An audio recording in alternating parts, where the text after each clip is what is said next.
36 years of basketball knowledge and life skills. Your host, Coach Goins, focuses on today's topics on and off the court, helping players and coaches achieve their goals. So get ready for another fast break episode of Basketball More Than a Game with your host, Coach Goins. Hey, good afternoon, ladies and gentlemen. Welcome to another fast break episode of Basketball More Than a Game, and I'm your host, Coach Goins. Say, Coach, what's poppin'? Hey, you know what? The series right now is Golden State 2, LeBron and the Cavs 0. But you know what? That's for another day, another time. So you say, Coach, what's going on? Hey, you know what? I'm not in the studio. I'm out at a remote location.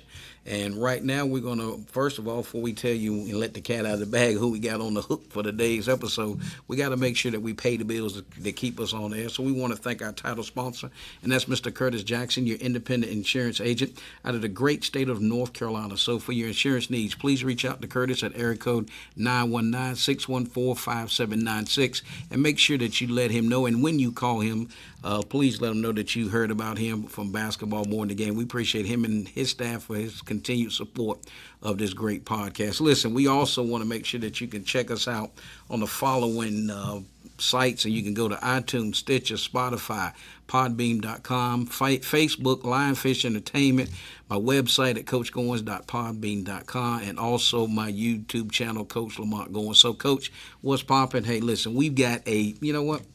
We are outside the box. We're actually going to be in the ring. You say, Coach, in the ring? We're going to be in the ring. So, you know what? We have the great pleasure to welcome to today's episode, Basketball More Than a Game, Mr. Terry Kent. Terry, welcome to Basketball More Than a Game. It is my pleasure. Thanks for having me. Hey, you know what? Not a problem. Say, Coach, man, what's popping? You know, we're gonna be coming from the top turnbuckle. We're gonna be coming underneath the ring. We're gonna be talking a little bit about wrestling. You know what? And a lot of people said wrestling. Say, Coach, man, what are you doing? Say, you know what? You know how it is, and you know how we get down here on Basketball More Than a Game. We are open to all and everything.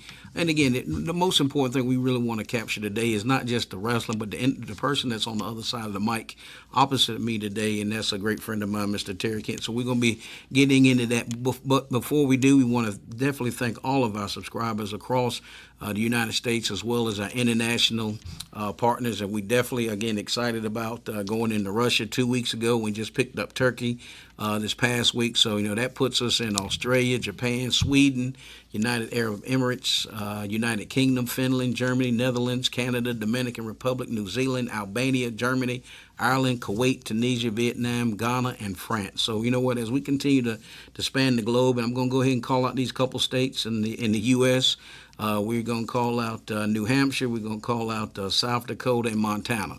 So if you know anybody in those three states, tell them to get out, you know, they shake it or loose, get them cobwebs out and dial in Basketball More Than a Game. We'd love to hear from you. We appreciate all of the support, and we appreciate everybody that, you know, hits us up and tells us that they like what we're doing. So, hey, today we're going to get right on in the thick of things. So you say, you know what, Coach, who's Terry Kent? So listen, let me tell you who this young man is. No, he is a dynamic individual, you know, from all spans of you know, the globe, and he is, you know, just a great friend of mine, and he just had the honor and privilege in the last couple years just working with him closely in our ministry here in Virginia, and just had the opportunity to actually break bread with him last week on the project that he was working on, and through that dialogue, and I know he's a huge wrestling fan, so had that, you know, and you know what, sometimes it's all about timing, so today we're just going to, you know, open it up and talk about the passion. So the first part of the podcast, we call it the fast break. And the fast break today is going to be talking about his passion, other than our Lord and Savior Jesus Christ, but his passion is, you know, the love of the sport of wrestling. So you'll be hearing from him. So Terry, listen, I'm just going to go ahead and just kick it over to you, and if you don't mind, you know, tell us, how did it come about? When did you start watching wrestling? When did you pick up the passion for the sport? I think the year was 1963. I would say I was in diapers, but that'd be a lie. I was around age 8, 7, and I was surfing the channels, and there I saw a match that caught my attention. I'd seen it before, but this one captured me for life. It was the Mass Bolos against the Kentuckians. They usually have jobber matches on TV where it's always, you know, who's going to win in advance, but right. This was a no disqualification, no time limit on TV, anything goes.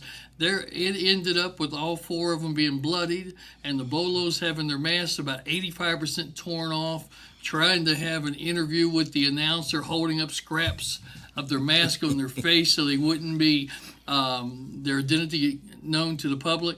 And that captured me. From that day forward, it was the battle of good versus evil, the good guy and bad guys, the personalities. It just captured me. And from that day forward, I was pretty much a wrestling fan for life. With you and I were talking before we went on air with Uncle Bob Cottle out of WREL, Raleigh, North Carolina. That's right, the great state of Raleigh. So, of course, all you folks know that Coach Goins is, from North Carolina and just south of Raleigh. But when Terry brings that up, I think about my late brother, and he was a huge wrestling fan. And how we used to stay up on Saturday night at 11:30 when that would come on, and before we came on the air today, with Terry and I were laughing and talking how Uncle Bob Cottle would, we call it the stop sign. He'd raise his hand up and about 12:30 when it was getting ready to sign off, and of course, if he always had that super title match, you would never catch the end of it because he said, "Tune in next week, ladies and gentlemen." So, but here's the thing, Terry, where I really want our listeners to. To really dial into it. So when you said you were going through the channels and you saw the Bolos and the Kentuckians, so from there, what just made you lock in to just to say, man, this is such a great sport. Was it the beat downs or was it just the costumes? I mean, what really just intrigued you? All of it. Mainly, I think the angle, like I said, good versus evil. Okay. There was always the good guy and the bad guy. And you could always, most people in those days lived through the good guys. And, maybe you had a bad time at work that week or you got some bad relatives or whatever, you could always root for the good guy and knocking out the bad guy. And so you kind of lived vicariously through the good guys. Okay. Of course, after a while, you kind of got to like some of the bad guys, which ended up being good guys, which ended up being bad guys, which ended up being good guys. But that never bothered you. It was exciting to watch. You know what? How about that, folks? So, you're hearing none other than Terry Kent right here, and we're doing this show at Victory Worship Center and World Outreach. Actually, it's in Stanton, Virginia. So if you're looking for a great church place, stop by on Sunday mornings at 8:30 and 10:30, and I guarantee you will be blessed. So Terry, before we get any further, just go ahead and let's just kind of talk about who you are.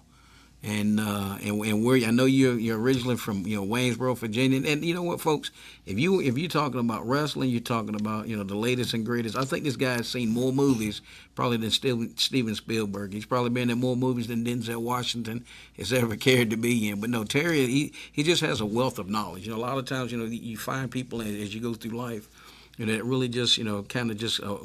Almost like a one-way street type of guy, but when you sit down and you talk to Terry, he's got buckets and he's done a lot of things in his life. So if you don't mind, Terry, if you can kind of just share with our audience and, how, who you are and just, what you enjoy doing and, just give us the day in the life of Terry Kent. Well, Coach, this morning it just hit me, came up in my spirit like, I said, how can I sum up, what I want to emphasize in today's show possibly is your dreams can come true. Yes, sir. Everything in my life that I've ever wanted, it has come to pass. Not necessarily right away, but over time. One major point, so I don't leave it out later, you never know. I just count it fortunate, like yours and my life has intersected, how our lives intersect with people that a lot of times you never ever dream how they're going to affect your life later. And so always be good to everybody on the way up, and you never know how they're going to help you. Your dreams can come true is what I feel that I should get across today. I was thinking about how can I sum this up? And I thought about something that took place about 80 years ago on July 4th, 1939, Yankee Stadium with over 60,000 people there. Lou Gehrig got up to the microphone and says, "Today I consider myself the luckiest man on the face of the earth." And Coach, I just feel so blessed. I'm trying to not be godly on every single statement here, but God means the most in my life. So here's the scripture, Psalms 37:4 says, "Delight yourself in the Lord, and He'll give you desires of your heart." Okay. I feel like that's my life story. He's given the desires of my heart. Matthew 6:33 says, "Seek ye first the kingdom of God and His righteousness, and all these things will come to you."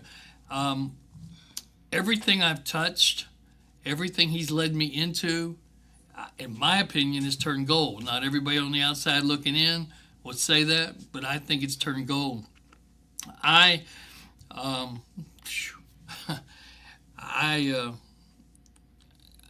was fortunate to travel for 10 years full-time nationally. Got to minister in 24 different states. I got to sing with a full-time gospel group that was considered for a Grammy Award in 1985. I am now head of a Facebook wrestling group that has almost 34,000 members. Wow. I've had a few podcasts with that.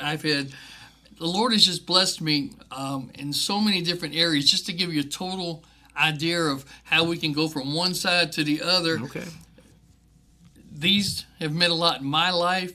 Maybe someone will connect with that out there in the listening audience. There was a time I loved baseball cards. Several times in my life, the Lord has allowed me to end up collecting cards that go back to 1904, have Babe Ruth cards, have Lou Gehrig cards, Wow. Ty Cobb cards. I've now, the Lord's blessing me in my older age. This is going to be dumb to some. Others will connect that I know will be listening to this podcast. I'm now starting have a pretty good collection of old wrestling magazines. The first one ever came out in the 50s and the 60s. There was a favorite wrestler of mine that later on will touch base about a wrestling game that I invented and it went national. There was a wrestler by the name of Fred Blassie that was more known in the West Coast. He got noted in the East Coast with Vince McMahon as a manager, but he was one of the greatest wrestlers of all time. They told me video wasn't available of him. It was impossible to get it, but I kept believing. Just something small. I'm saying about your dreams can come true. I kept believing, and now I have several videos of Fred Blassie in his heyday. They told me it couldn't happen. I don't take no for an answer. How about that? I've been an MC at a sold-out pro wrestling match. I've had 3 different radio shows, including one, The Movie Guy, live and on the air, talking about movies. I've promoted gospel singing when I was age 22. I've promoted professional wrestling matches at Augusta Expo, Smoky Mountain Wrestling. I've had a top 10% movie store for a movie gallery before they decided to go bankrupt twice. And that included even me being out of the store 3 months at a time, that the Lord gave me good training to give them, and they stayed the top 10% in the nation, even though I was out of the store 3 months of the year at a time, training other managers in other states. I took a tax business that didn't hardly do anything for 4 years. The Lord helped me, and it grew to 2 offices and over 1,000 clients. I had an office in Waynesboro, Virginia, and one in Crozet, Virginia. The blessings just go on and on. You want to interrupt me? No. I mean, hey, but you know what? Sometimes, folks, you got to understand, and one thing about it is I'm going to steal shamelessly from my pastor, Ray Everett, as he says, if you don't toot your own horn, sometimes it doesn't get tooted. And that's what it's about. So I hope you're able to understand and why we have Terry Kent on the show today and why it's important that you understand where he's coming from is, the Lord will bless you. You have to understand. You have to, number one, you got to follow him. You got to be led by the Spirit. Just like me. I mean, just take the podcast.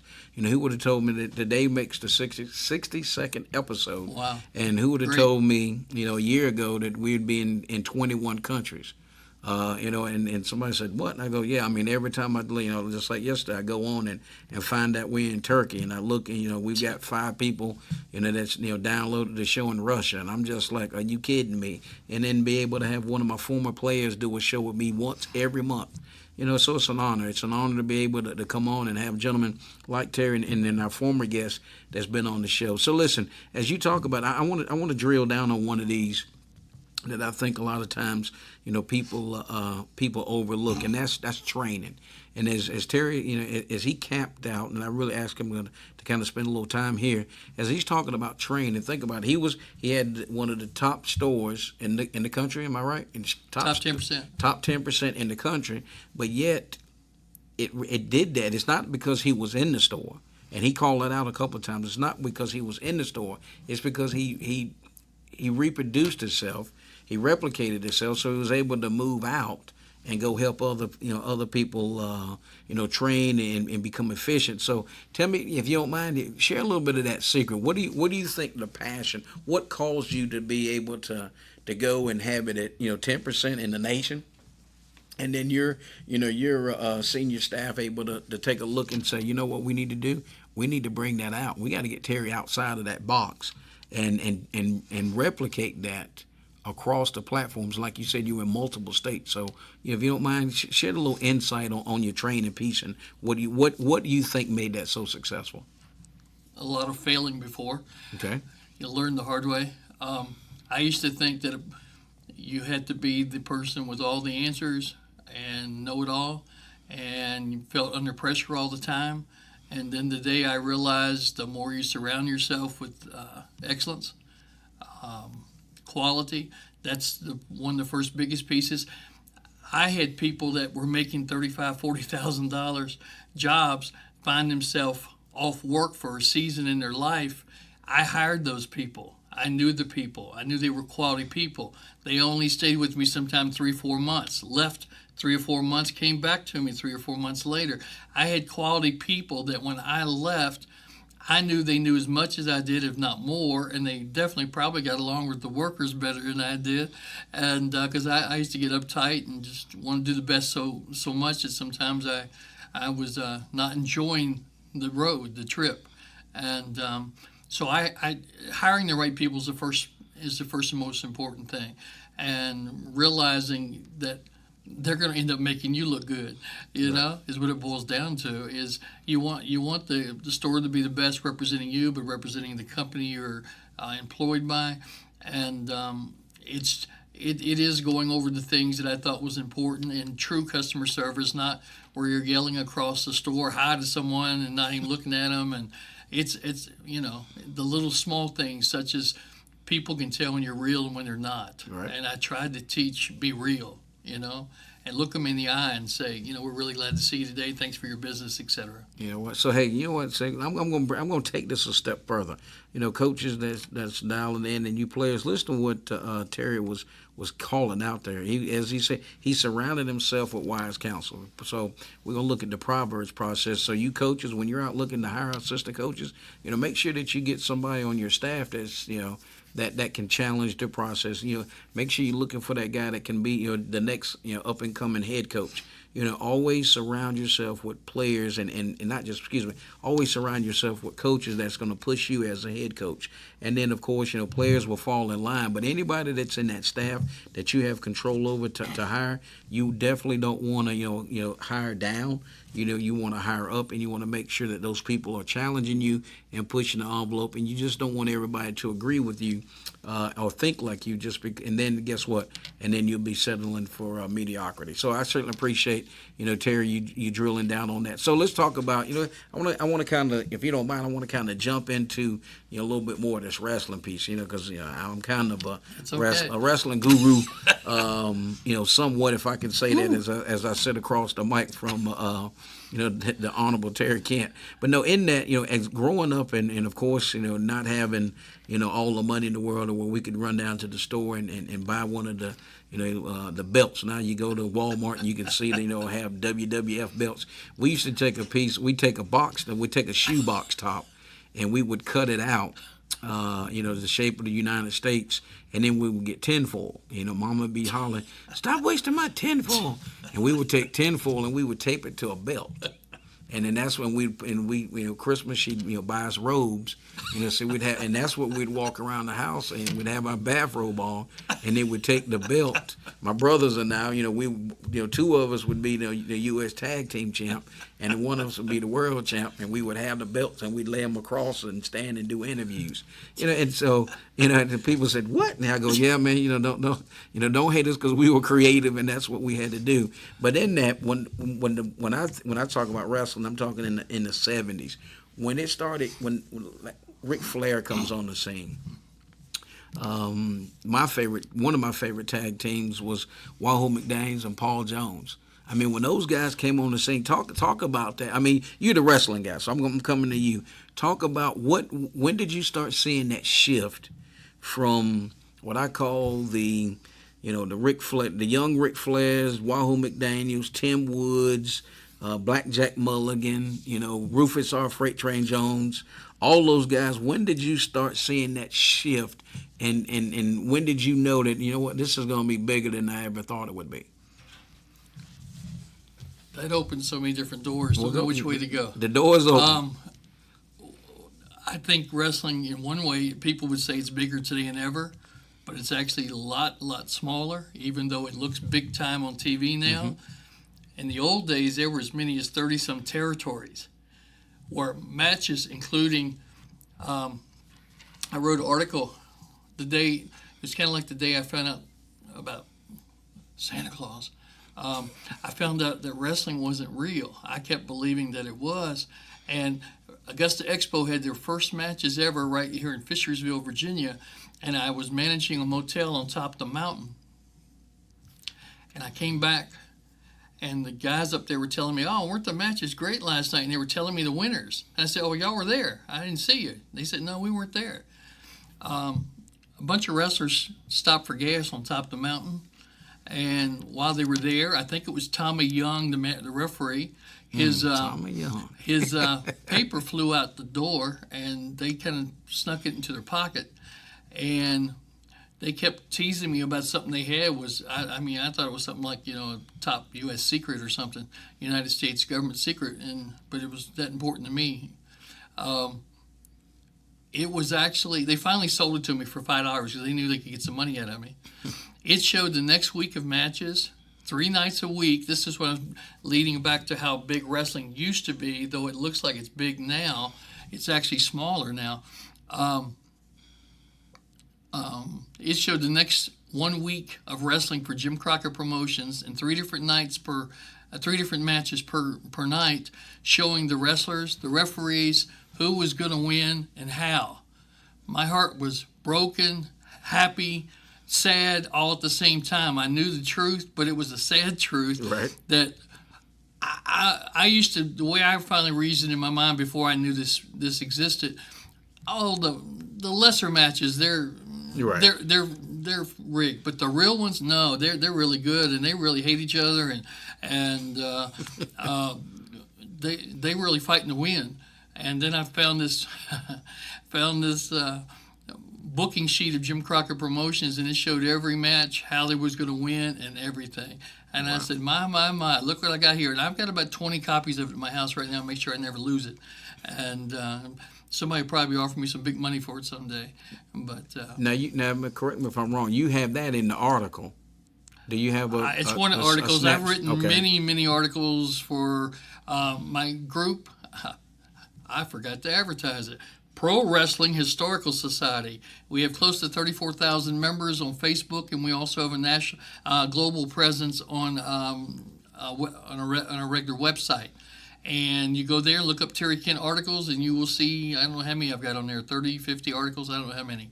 And one of the articles is about that. Yeah, because I know because Terry actually shared the article, and I had a chance to go through it, and I was like, what? And then I saw that card, and I was just like, are you kidding me? Because that's the thing. I actually saw a pretty good interview with, not an interview, excuse me. It was, I guess, a documentary of Andre the Giant. It was I was kind of mixed emotions. It was good to be able to go back and see him and how it started, and didn't realize the demand that was on his life, and the travel, and as big of a guy as he was. Of course, going to Japan, and it really didn't have really first class, so he'd have to occupy 2 seats, and from a bathroom standpoint, he couldn't fit in the bathroom on the aircraft, so they had to put up a sheet and a bucket, and he stood up and used the bathroom on the plane that way. I mean, so it was and it was just talking about not all glamour, exactly, and the struggles, and just how people. Really, we kind of picked at him. And then one thing I call out, what I thought was pretty amazing, was he was the guy. He always stepped over the top rope to come into the ring, And then I remember, I can't remember who he was wrestling, but the guy did the same thing, and it kind of, he was offended by it because that was his protocol, that was the way, that was his iconic move. Then the guy was running out and he passed Jim McMahon. He said, where you going? He said, he's about to kill me. he was taking it to that level just because he was like, you know what, I'm the only guy that steps over the top rope and then come in the ring, and now you're going to do it, and you don't think I'm going to stand here and beat the daylights out of you. But you know what, and I guess I was kind of that way too, Terry, and you just talking about you finding out there's no Santa Claus, but then, you find out that wrestling's not, it's fake. People are like, man, that's fake. I don't care. Saturday night at 11:30, I'm tuning in to WRAL, TV5 out of Raleigh, North Carolina, and they would get in there, and the interviews they would be doing, man, and just how these guys would get so amped up. It was just absolutely, and it was the highlight of the week because it was Saturday night at 11:30, and it was nothing. And we were talking about this before the show, and I'll call this out because I think Terry had the opportunity a couple months ago to spend some time with this guy. But Ricky Steamboat was actually watching that night on WRL when he won the TV belt. I think for the first time in his career, because everybody loved, Ricky Steamboat. And then him and Ric Flair used to have some battles, and then I know those guys were here locally not too far, not too long ago, and Terry had his front row seat. And so tell us about that as you see these guys when they were in the heyday. Now you go back to an event, and of course, they're just like everybody else, and everybody that's on this podcast, they starting to show their age. So let's talk a little bit about how as you are a wrestling guy for life, and you see these guys at the pinnacle. Now you go in this event and they come in and some of them are busted up. Just what runs through your mind when you see guys like that? It is sad. Ricky Steamboat's the exception. I actually shot a video that night from the front row.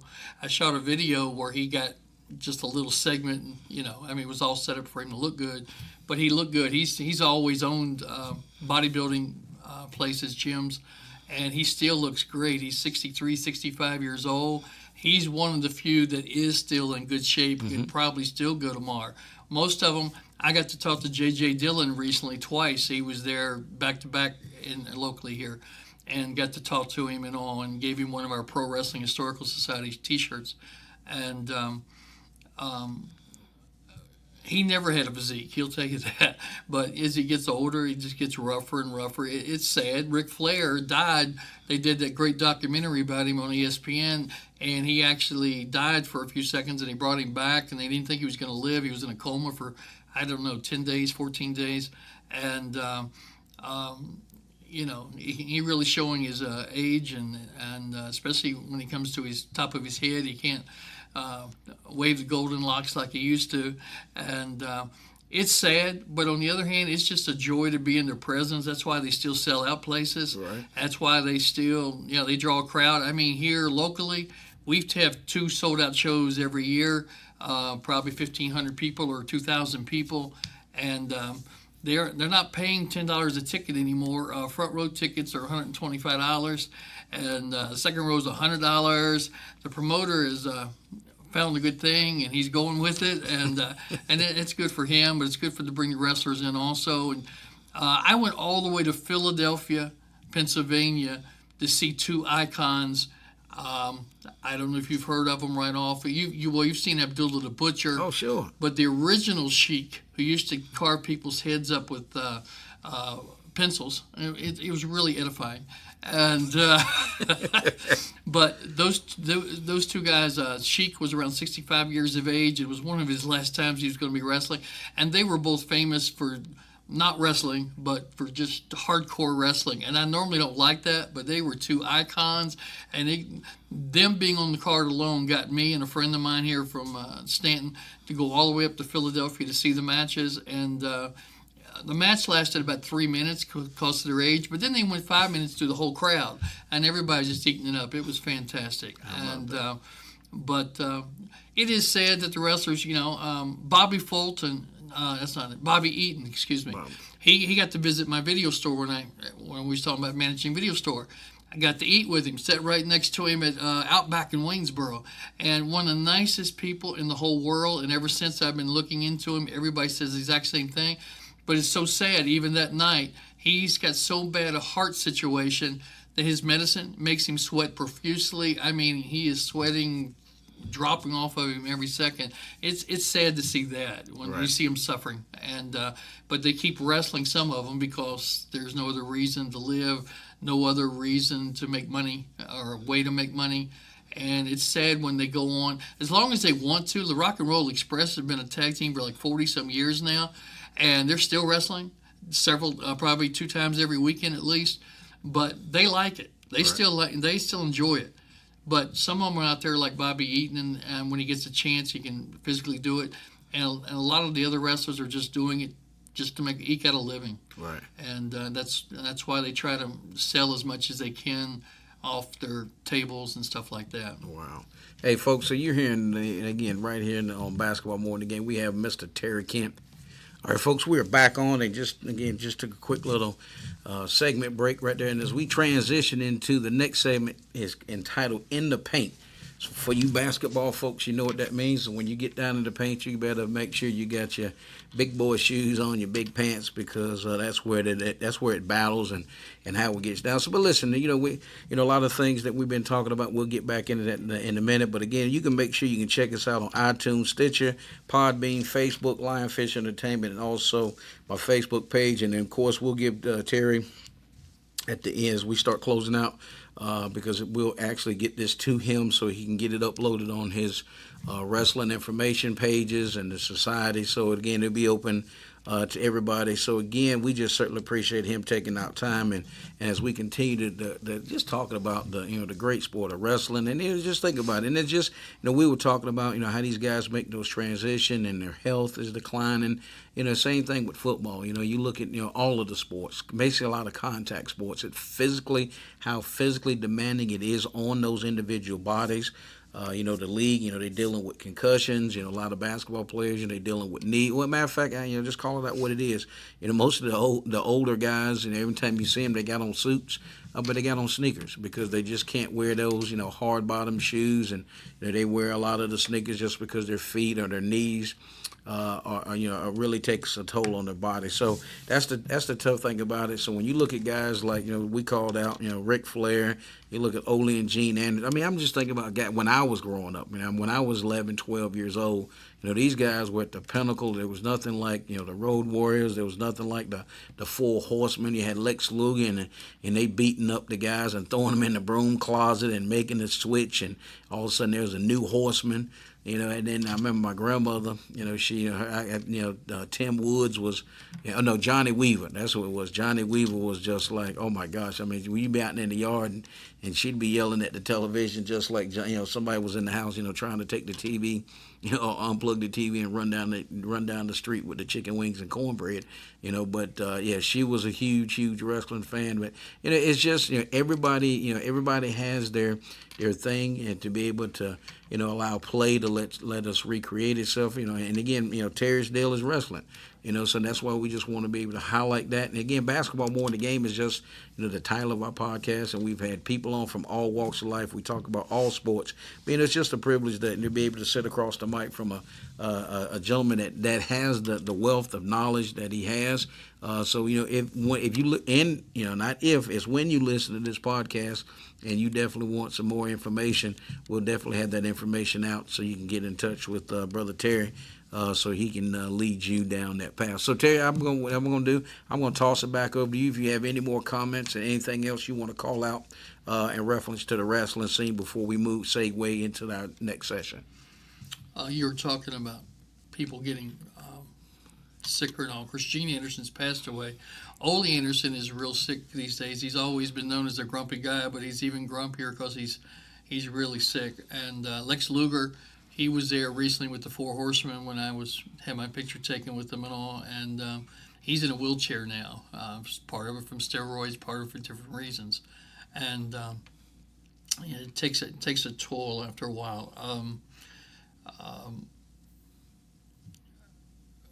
What's on my heart, and we can see Yes, where sir. you want to go with it, is something I said earlier, and it seems like it's coming back up in me several times here.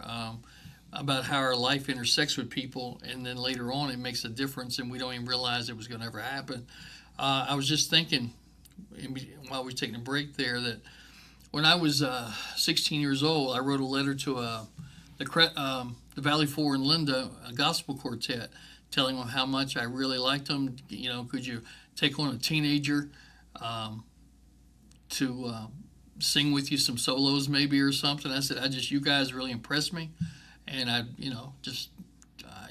appreciate you making an impression on my life and influence. And little did I know, 2 years later, Charlie would leave the group, Charlie Props, and he invited me to be his first lead singer. Seasons of life came, and I ended up going off to college, so I was only his lead singer practicing for about 3 months, and we had like one concert. But little did I know, then that was around 74, about 10 years later, I became part of the Cressmen. They were only a full-time group for a year and a half. And they brought in 3 guys from Sacramento, California, and we became full-time, and I came off the road. I was actually just supposed to fill in till they found a lead singer. I just love gospel music my entire life.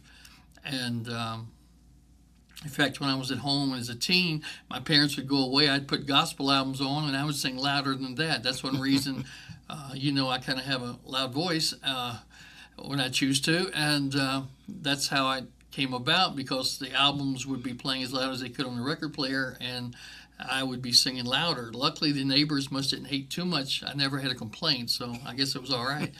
And but I was with the Cressmen, and it was purely political, but it sounds good. We got to sing at Rex Humbart's Cathedral tomorrow. I thought that place was beautiful. I got to sing in front of as many as 20,000 people. I've sang in front of, and spoke in smaller groups as 5 before in Cleveland, Tennessee. And but the Lord just blessed us. We took a song that was made famous by the Oak Ridge Boys, Elvira, and someone rewrote it, and it was called Go Jonah. And because our publisher nominated us, we were considered for a Grammy Award in 1985. It's purely political, but it looks good on a resume. Yes, you know sir. what I mean? Yes, sir. And but then people, when they really get to know me, they see how little I know about singing. So then it just ruins everything. But I enjoy singing. And when I was 18, I was in a quartet that went to Watermelon Park in Berryville, Virginia, right outside of Winchester. And we'd only been together like 4 months, and there were 30 quartets there in the contest, and we finished number 4, and we'd only been together 3 or 4 months. It just, I call it the Lord. He just favors you, and everything I've touched, he's just been so fantastic. So my connection, Charlie Props, I wrote him a letter, age 16, said I'd like to sing with you. 12 years later or so, we were being considered for a Grammy Award. There used to be a pastor right around the corner from this church, James Durrell, who pastored the Church of God locally right here, right off 11, and I knew him. I started traveling nationally. He invited me. He became the chaplain at Cook County Jail in Chicago. Uh-oh. Little did I know, I would be the first person to ever hold revival in the largest jail in America, Cook County Jail. It was really interesting. Instead of just being able to speak, we allowed them to raise their hand and actually ask questions during my message. It was different. I'd never seen it, never done it since. But during the day there, I got an education. I found out that certain judges can be bought for $10,000. That was back in those years, the early 80s. And also, one guy was telling me, Terry, they got me in here for diamonds and being stolen, and I'm going to probably go to prison a few years, but they don't know where it is, and I do, and I can wait them out, and somewhere down the road, I got all these diamonds waiting on me. I mean, I'm just a naive guy from Waynesboro, Virginia, and I never knew, I thought I'd heard about judges being able to be bought. Certain guys told me how for $10,000 I can get off, and that struck me how unfair that was and stuff, I'm just very naive and gullible, but these guys, they were mostly my age. I was right out of college, and it was just like talking to somebody my age. And so here it is. I knew James Durrell when he was a pastor here locally. Many years later, here it is.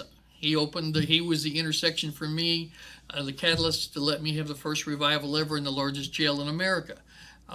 It was such a blessing. I went home every night on cloud 21.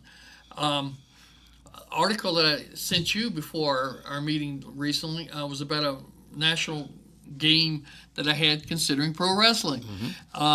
Well, when I was 13 years of age, my 7th grade history teacher, Mr. Hullett, taught me how to invent sports games since I loved all sports.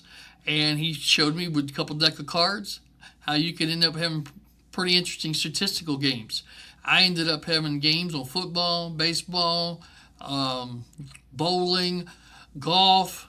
I tried it. Everything worked but roller derby. I can never get roller derby to work. Just couldn't figure out how to get them out on those jams or not get them out on those jams. But went from that, inventing games, including a wrestling game I invented. This is after, I wish my mom was around to tell you, she passed on, but I ended up getting a shoebox. You were talking about shoeboxes earlier. And I would get a shoebox, put a nice big desk lamp over top of it to make it look like ringside lights, and I'd have my all-star wrestling matches in my shoebox with my Army men, my Cowboys and Indians, and I became the world's greatest wrestling announcer. It was just fun, and I used to use the masking tape to put on people's faces so I could be masked for masked wrestlers. Okay. Red crayons would look really good on a white mask for blood. It was really great. And then how the mask would get partly torn off, and then they come back next week with a brand new mask.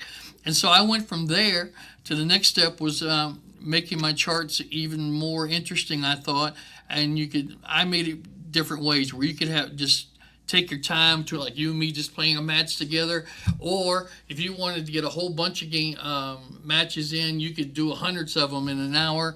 And I ended up inventing a game after I'd done it for my own pleasure, where I had thousands of wrestlers from around the world divided up in regions and little regions and managers and masked wrestlers and unmasked wrestlers. I was the great Vince McMahon of the world then, way ahead of time. And from there, I ended up getting a game released. One of my favorites, Fred Blassie, met me in Pennsylvania, broke kayfabe completely. In those days, a bad guy never acted good in front of the crowd because that would take away from his persona. He was a dirty wrestling manager for WWF in those days, I think.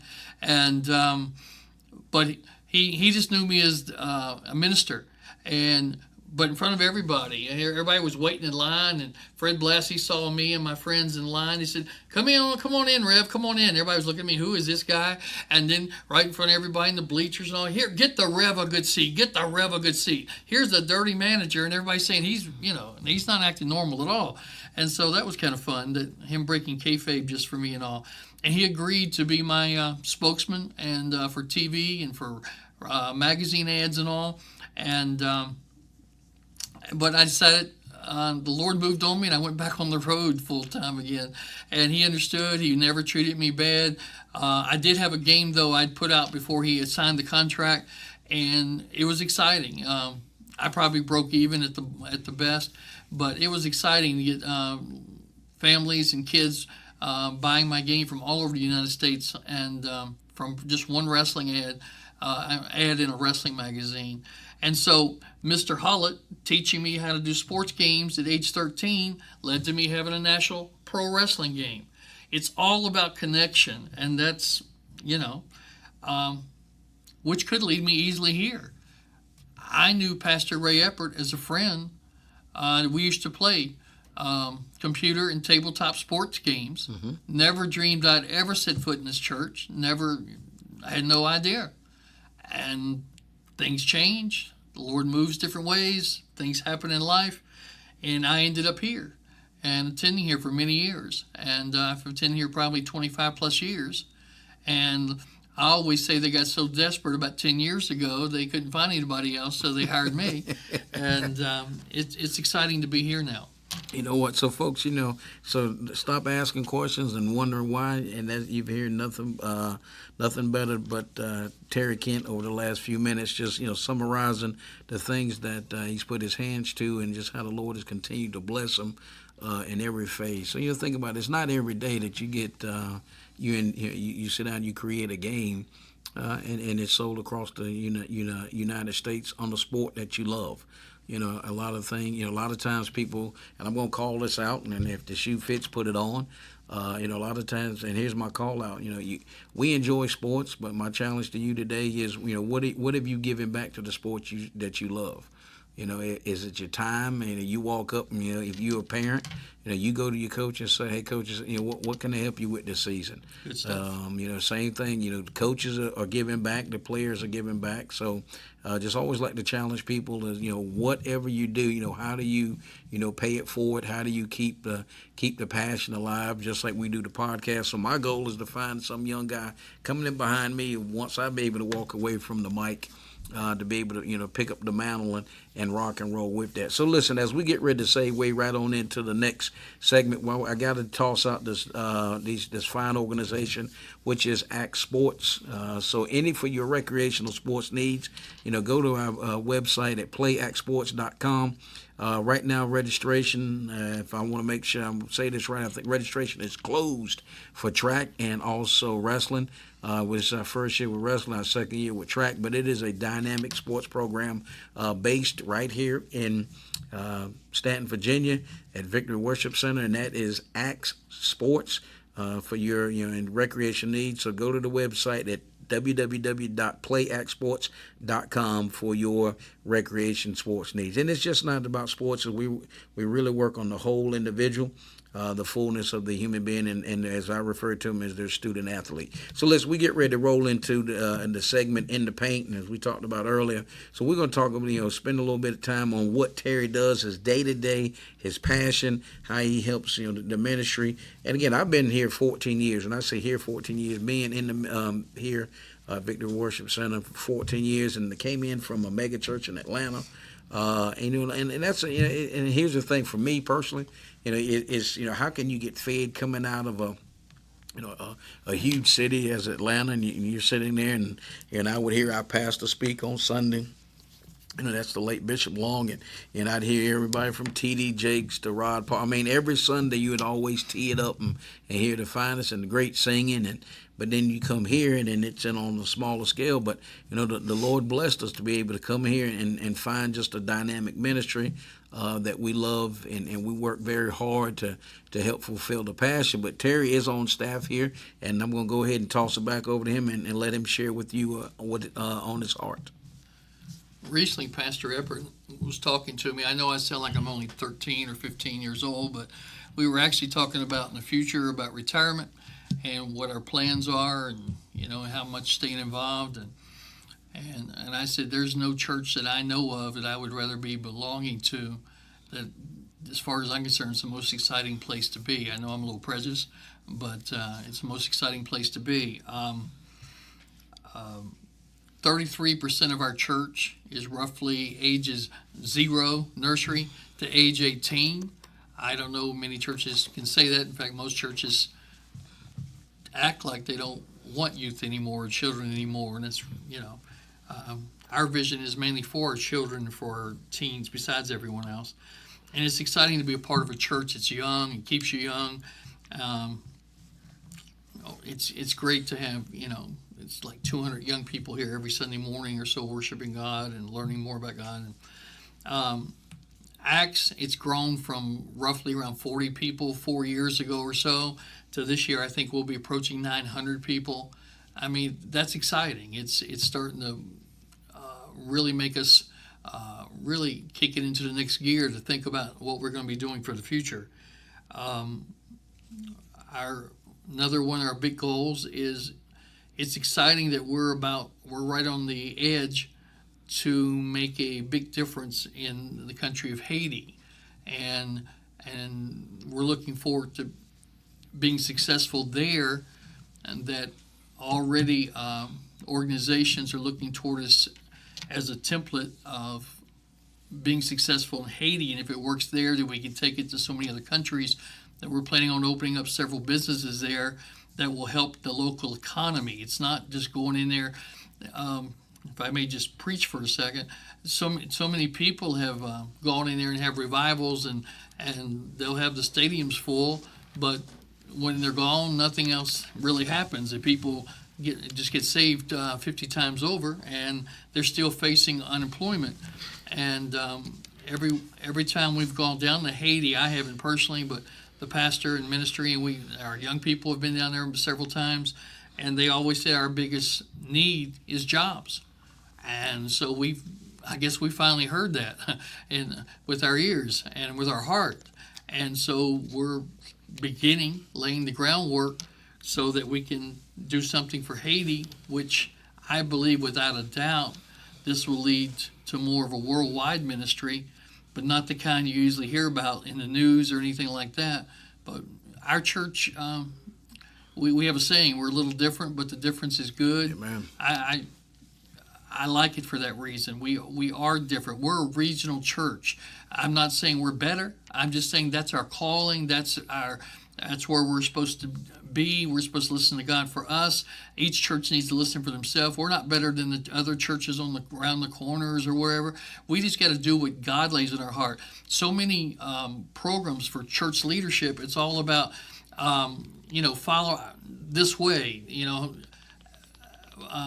but we believe without a doubt it's finding God's plan for our church and then fulfilling it and doing it. And so that's what we attempt to do.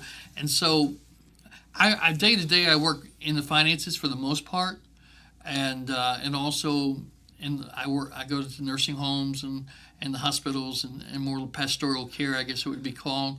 But it's exciting to be part of this church that I think there's no other church like it. So.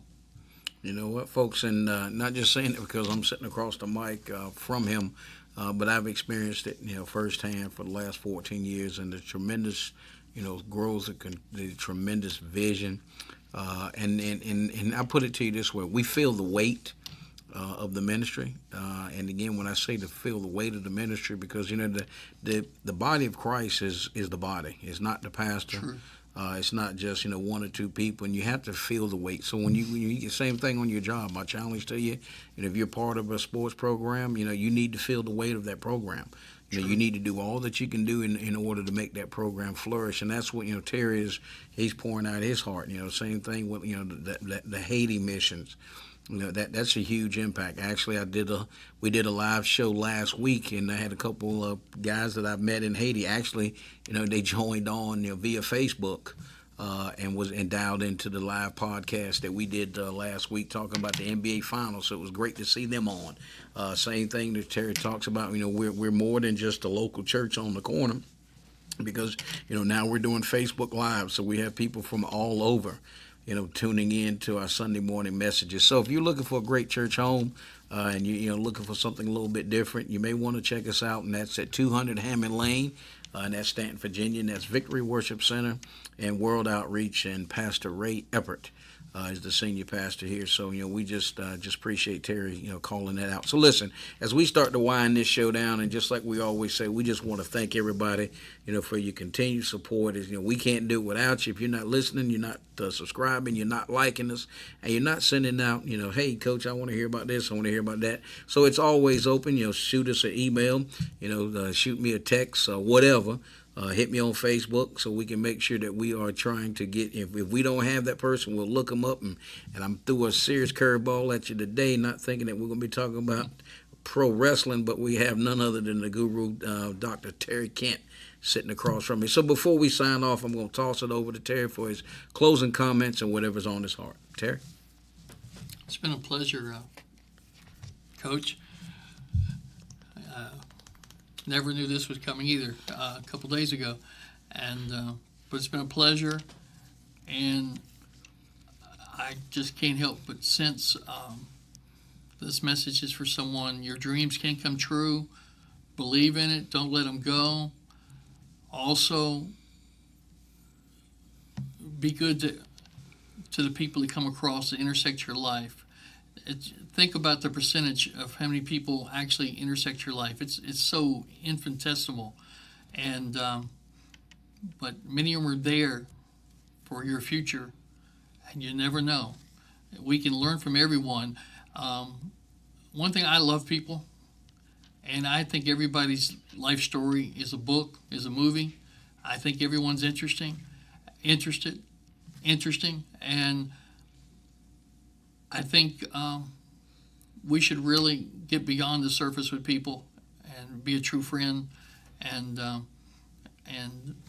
it stop being shy. Just ask people about themselves. Most people enjoy talking about themselves, and once they realize you really care, I probably heard it every week at Rhema Bible Training Center at least once. People don't care how much you know until they know that you care, and that's so important. And just go out there and touch someone's life, fuel someone's dream, and realize the people around you one day. I'm not talking about manipulation. I'm not talking about using people. I'm talking about God ordained people been brought into your life for a purpose, and it'll all come to pass. Thanks for having me, Coach. Yes, sir. Thank you. Hey, folks, you know what time it is.